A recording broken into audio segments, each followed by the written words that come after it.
Imagine, for a moment, that you are walking down a narrow cobblestone street. The year is 1518. The location is Strasbourg, a bustling city in what is now modern-day France. It is mid-July. The heat is oppressive, a thick, humid blanket that makes the air hard to breathe.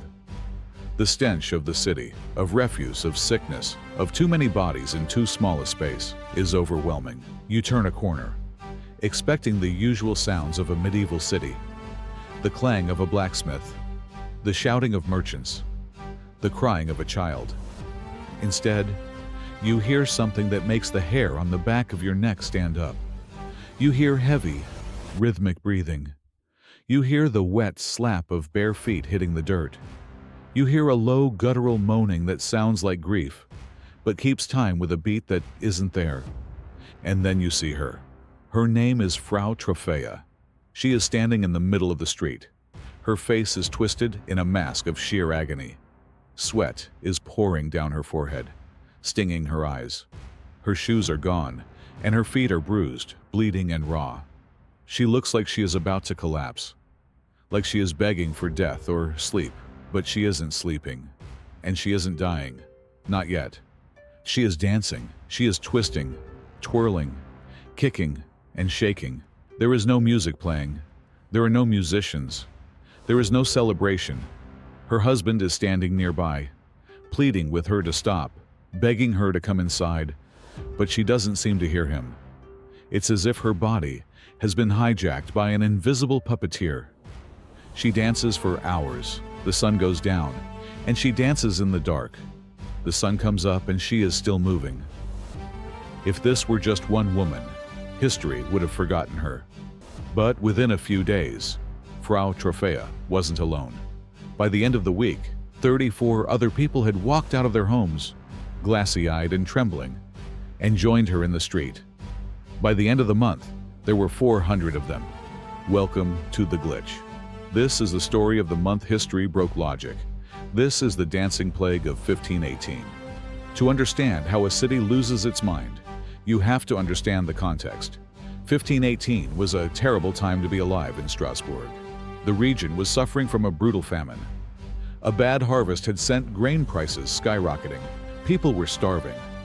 On top of that, syphilis, a new and terrifying disease at the time, was tearing through the population. The poor were desperate, terrified, and superstitious. When Frau Trophäa started dancing, the onlookers didn't see a medical emergency. They saw a curse. As the number of dancers grew from one to dozens, the City Council of Strasbourg went into panic mode. The streets were blocked by this writhing mass of humanity. The dancers weren't eating. They weren't drinking. They were literally dancing themselves into skeletal exhaustion. The council did what any government does in a crisis. They called in the experts. They summoned the local physicians and the guildmasters. The doctors observed the dancers, checked their pulses, and came to a diagnosis that sounds ridiculous to modern ears, but made perfect sense to them. They diagnosed the crowd with hot blood. The theory was that the victim's blood had become overheated, causing the brain to malfunction. The prescription? This is where the story turns from a tragedy into a theater of the absurd. The doctors told the council that the only way for the victims to cure themselves was to dance it out. They believed that if the victims could just dance enough, they would burn off the hot blood and return to normal. So the city council made the single worst public health decision in human history. They decided to facilitate the plague. They cleared out a grain market to create a massive dance floor. They set up a wooden stage. And then, and I promise you, I am not making this up, they hired professional musicians. They brought in pipers and drummers to keep the beat going, hoping to speed up the cure. They even hired strong men to hold the dancers up if they started to fall, forcing them to keep moving. It was a catastrophe. The music didn't cure the dancers. It acted as a gasoline fire. The rhythm attracted more people. Passers-by, who might have been on the verge of a breakdown themselves, heard the drums, saw the movement, and were sucked into the trance. The stage became a death trap. People began to die, not from the hot blood, but from heart attacks, strokes, and sheer physical collapse.